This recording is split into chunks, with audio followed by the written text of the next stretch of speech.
Hi, and welcome to the X22 Report. My name is Dave, and this is episode 241, and today's date is December 17th, 2013. And the title of this episode is Lone Wolves Will Be Spreading Terror Throughout the U.S., says a U.S. congressman. And what do we understand? Well, we understand that Dianne Feinstein, Mike Rogers are out there saying that the terrorists are running around like crazy. Al-Qaeda is ramping up and building and getting stronger. They are lone wolves roaming around the United States, and these people cannot be tracked because the lone wolf does not really keep in contact with other factions. We also understand that DHS is reporting that Al-Qaeda individuals are coming across the Canadian-U.S. border, and they've lost track of those people, and some of those people are bomb makers. And we can see how this is all playing into what is going to happen here.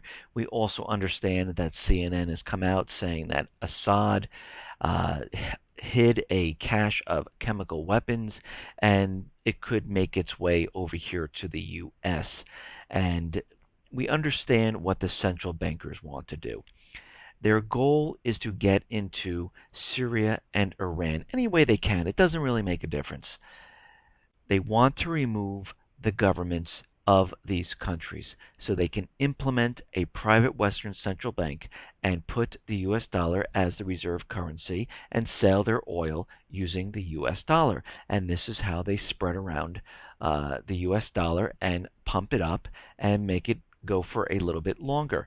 And this is their main plan because they understand that China has been making deals all around the world.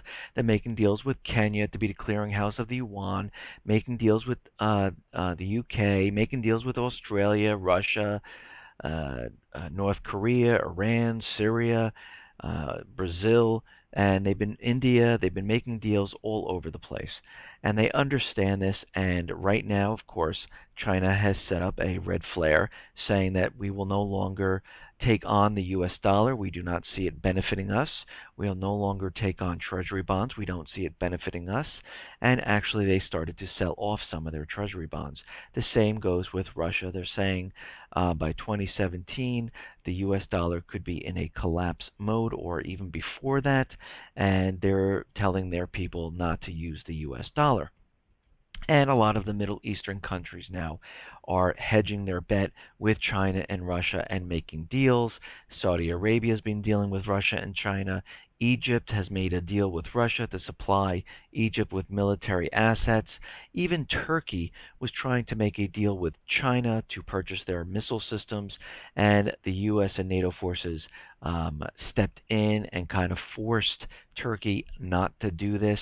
And we can see the Ukraine was fighting between the EU and Russia, and all of a sudden riots broke out there because these Western nations that control the private Western central bank are becoming desperate at this time.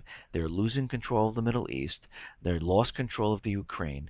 They are headed down into Africa because their main goal is to capture the natural resources wherever they can and control them, because they understand that eventually the dollar is going to collapse and they need to reset the system. And the only way to do this is to control natural resources. And they are doing this using the U.S. Military forces, and they are moving in to different countries. France is moving into different countries in the African nations and capturing their natural resources. And we're seeing this being pushed further and further as time goes on.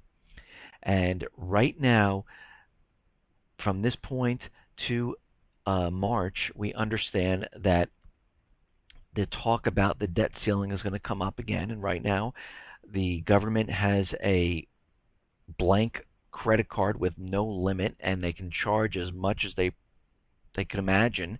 And that's what they're doing, because the debt cannot be sustained on the tax revenue right now.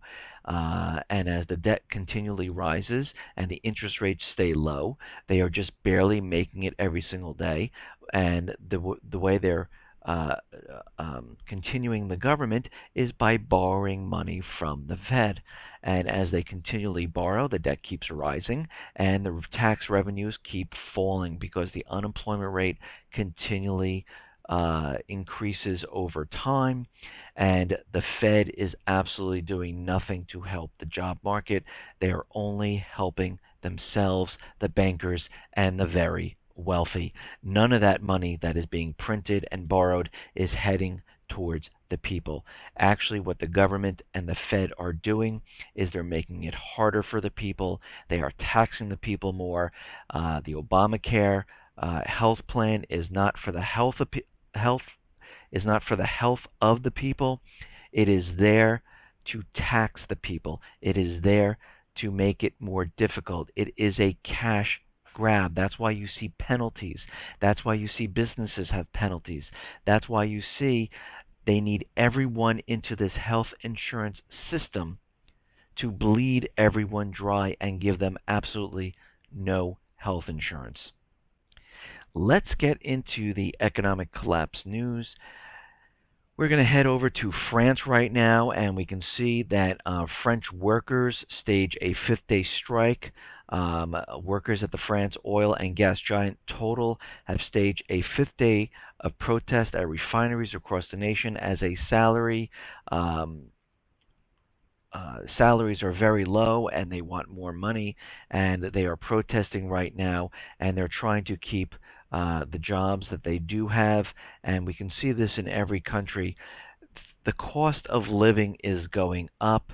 Salaries are either staying the same or going down, and that makes it very difficult for people to survive. I mean, if we look at the UK, we can see people are diving into their savings just to make ends meet. Here in the US, they can say there is no inflation. They can manipulate all the numbers they want, but when you look at the products, what's happening is products are shrinking. The prices are staying the same, but you're getting less for the same money, or prices are rising. If you look at milk, milk has continually gone up. If you look at ice cream, they have shrunk the package but kept the price the same. And other people have written into me, tell me that the same thing is happening with crackers.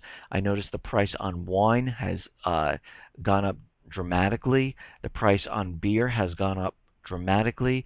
And if you look at all the fresh food, and I'm not talking about the chemical-based foods in the middle of the aisles of the supermarkets, I'm talking about all the fresh food, those prices have gone up dramatically also. So we can see that things have definitely gone up, and it is making it much more difficult for people to survive. But they need to keep this recovery illusion alive, and this is why Obama was out there during the summer, because they thought they had the event in Syria, but that all fell apart. But now they're doing it again. They have Biden out there with Democratic leaders telling everyone that the recovery is here. Hurrah, hurrah. We see the stock market, continually pushing up, and that's with the Dow and the S&P and the NASDAQ all reaching all-time new highs. Gold is being suppressed down. And we see that the housing market is continually declining. Mortgage applications are declining, but they are continually pushing, saying that the housing market is getting better. People see home prices rising. They think the market's getting better because prices are going up, and all these people are going to be stuck holding these houses as the entire market plummets, just like it did in 2008. Previous to that, we saw housing going up, up, up, up. If you looked at the indicators, the mortgage applications at that time were plummeting. The sales pending were plummeting. Traffic to new home builders was plummeting, but the housing prices continually rose, and eventually it all caught up with itself, and everything came crashing down. And right now, the home builder confidence spiked back to the highest level in 8 years.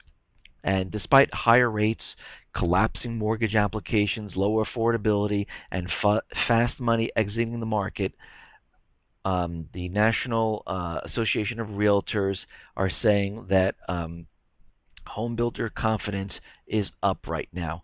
And I do have the graphs here on the X22 report site. And if you look at it, you can just see the mortgage applications are plummeting and the confidence for new home builders is rising. And it doesn't make any sense because we are worse off now than we were back in 2007, 2008. I mean, if you really think about it, we have so many foreclosures, so many short sales. People do not have credit to get homes. People do not have jobs. We're looking at 25, 30% unemployment. The Fed is printing money to the tune of about $85 billion a month.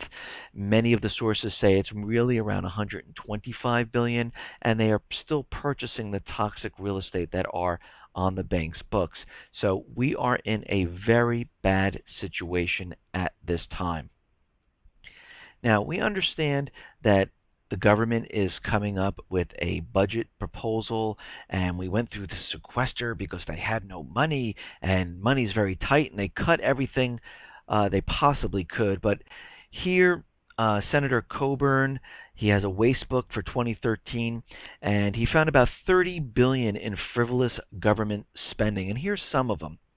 As the federal debt surpassed $17 trillion in 2013, Coburn's office named its some of the top examples of government waste. We have about $319 million for healthcare.gov, which really ballooned to about $650 million. And he also spent $60 million for advertising for Obamacare.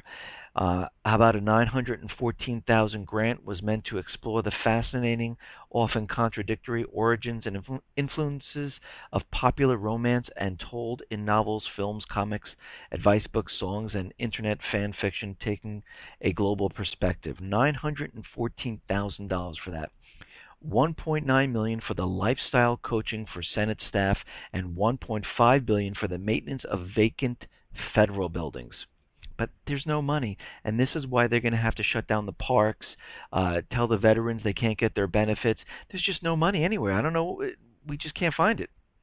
Justice Department spends $626,000 so its employees can use travel agents instead of booking their trips online. Postal Service paid futurist Faith Popcorn $836 an hour for advice on the future of stamps, amassing a bill of $566,000. Pentagon budget including $9 million reality television series for the Army and a $34 million military headquarters in Afghanistan that will never be used. Department of Defense also destroyed $7 billion worth of usable military equipment in Afghanistan. But again, there is absolutely no money, and this is why we're going to have to close down the parks and have everyone go out there and see how there's just no money that we can't find it. The government just has nothing left here. $3 million for a seminar on how the legislative process really works in Congress. $390,000 to create a cartoon superhero, the Green Ninja, to teach children about global warming.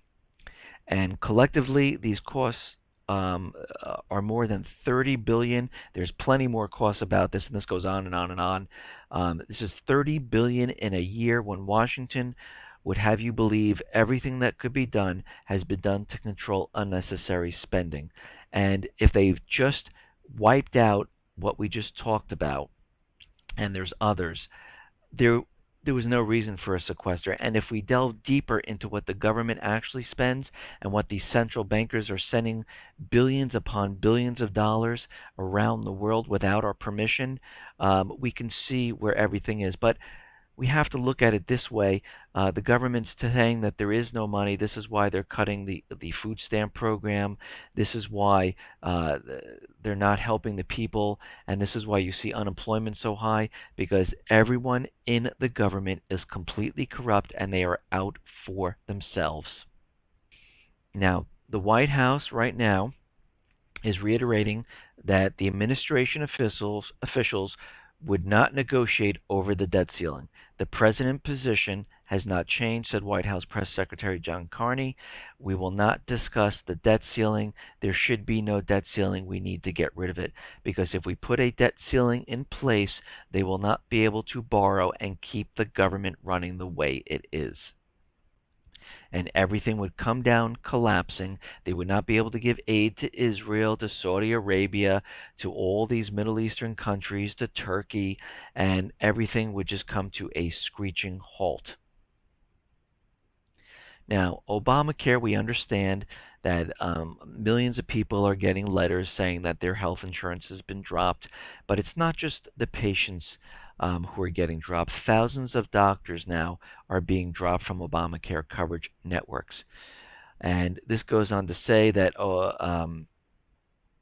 United Health Group, the nation's largest provider of privately managed Medicare Advantage plan, has dropped thousands of doctors from its network in recent weeks. Obamacare regulations driving our actions, United Health Group said. Physicians in at least 10 states have received termination letters. Some of those letters have cited significant changes and pressures in the healthcare environment. And we can see what is happening here. Obamacare is not for the people. You do not have to have movie stars, moms.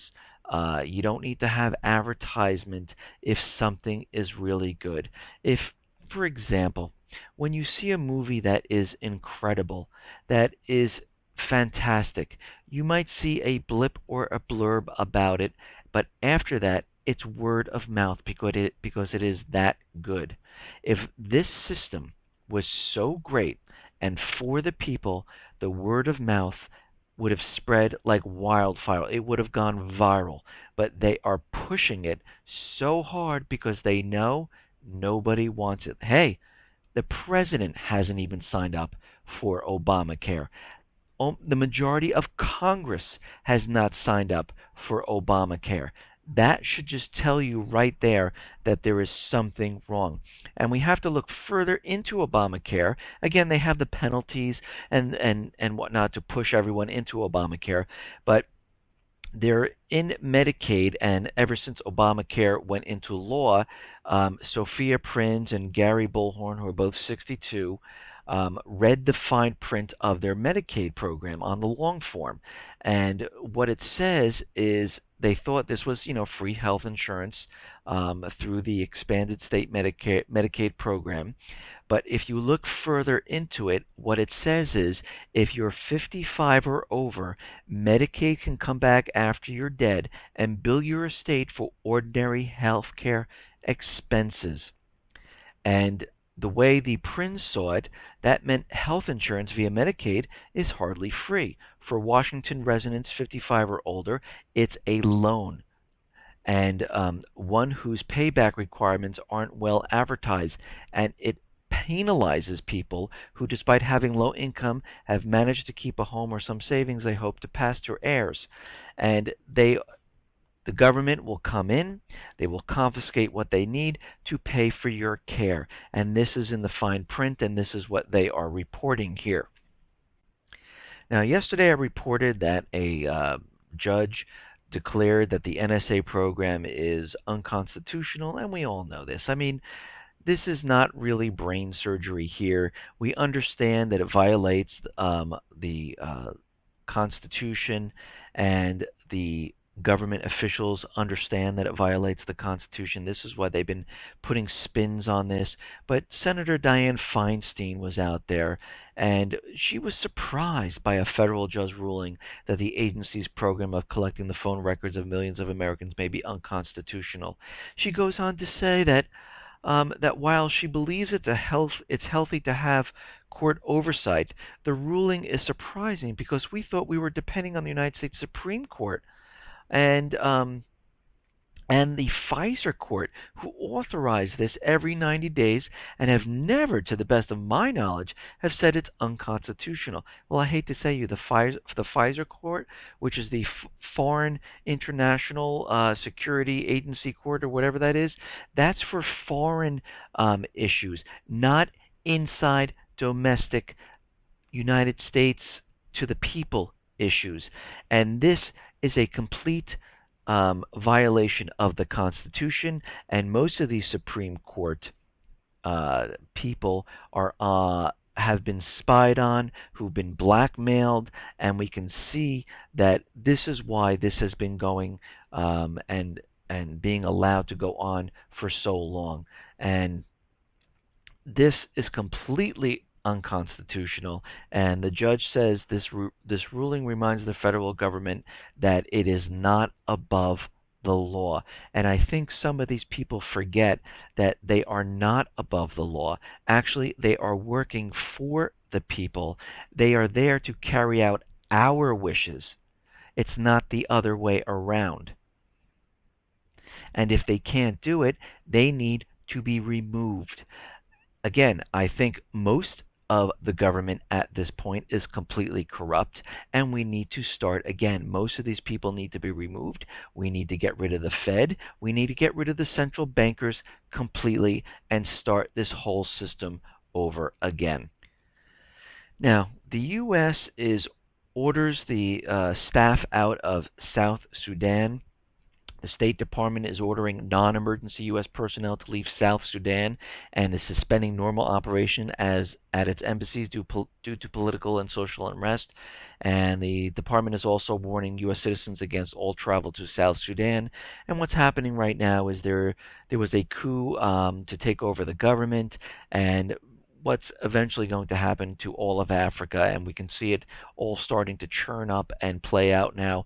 France is already in the Central African Republic. They've already infiltrated Mali. There are soldiers, United States soldiers in Italy, ready to be dispersed into Africa because these central bankers understand they need to get all of these countries with natural resources. I mean, right now, Sudan, we can see that the U.S. will say, oh, you need our help? We'll send some troops over there.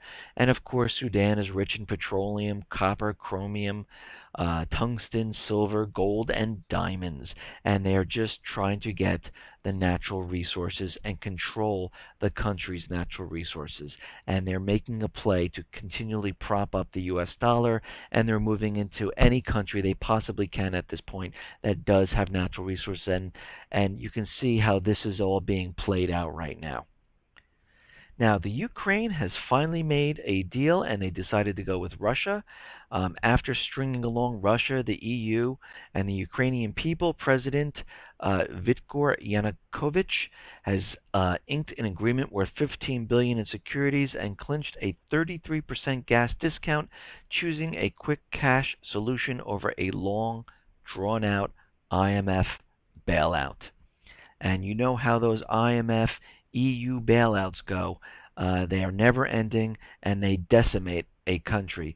The Ukraine secured a more favorable Russian gas contract where they will now pay $268 per 1,000 cubic meters of gas instead of $400 per 1,000 cubic meters of gas, which they were paying previously. And it's a bailout proposal. The International Monetary Fund suggested drastically increasing Ukrainians' gas bills while freezing salaries and doing additional budget cuts, something which the Ukrainian Prime Minister has called the last straw in EU talks, and this is why they went with Russia. They wanted to increase the amount of the price per 1,000 cubic meters. They wanted them to have austerity, and they wanted to cut. They wanted to freeze salaries, and they saw how well this worked in other EU nations, and they said, absolutely not. We are not doing this, and I believe they made the right decision. Now, Japan, they are completely getting ready for some war that is coming, and we know what that is. That is World War III.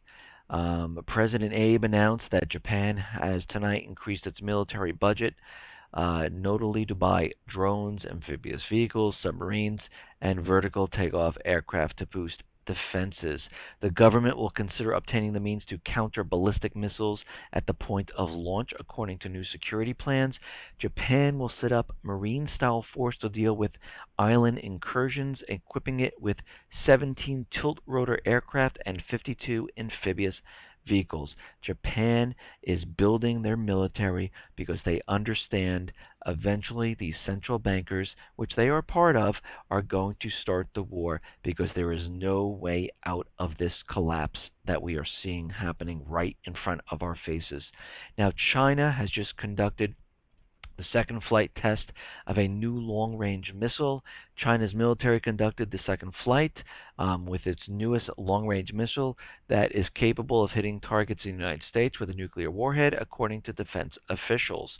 The most recent test indicates that China's long-range missile development is continuing, and the missile is raising new concerns about China's professed nuclear doctrine of not being the first to use nuclear weapons in a conflict.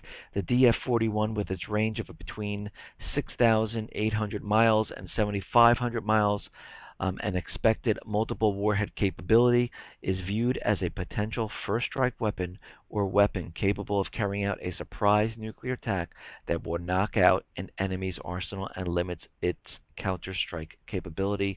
The Pentagon, the U.S. government, is very concerned about what China is doing right now. And again, they're going to try to provoke them into starting something because they need to get the war started.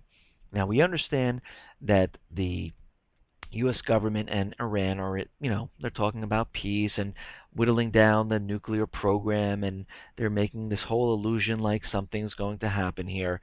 And since these sanctions were enforced, where no business or oil companies can do business with Iran because they do not have the private Western Central Bank set up in Iran, and they would lose tons and tons of money.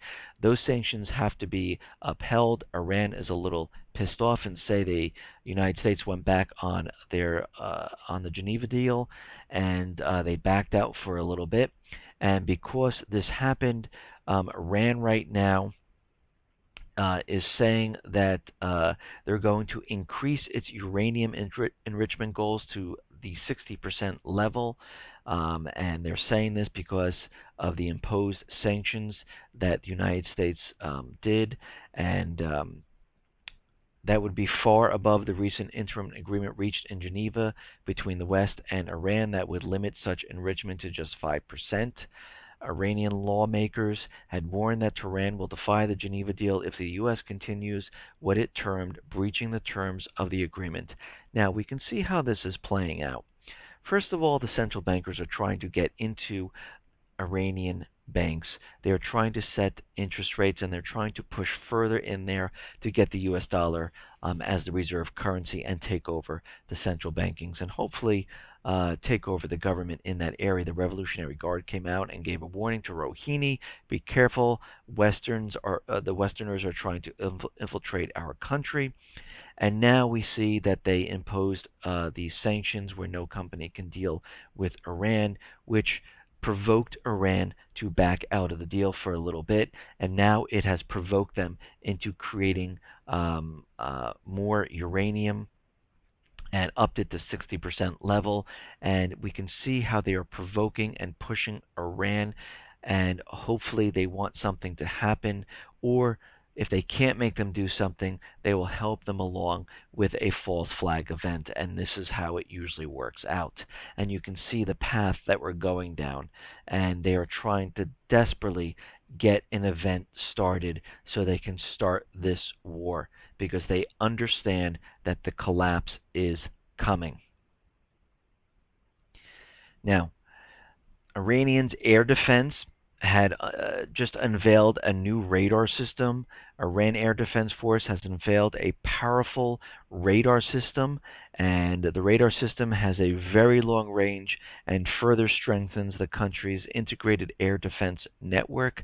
And you can see that they are getting ready also. They understand what is happening, that nothing has really changed, and they are taking all precautions right now. Now, in North Korea right now, North Korea appears to be preparing to carry out another atomic test, explosion, and long-range missile launch, a South Korean legislator has disclosed.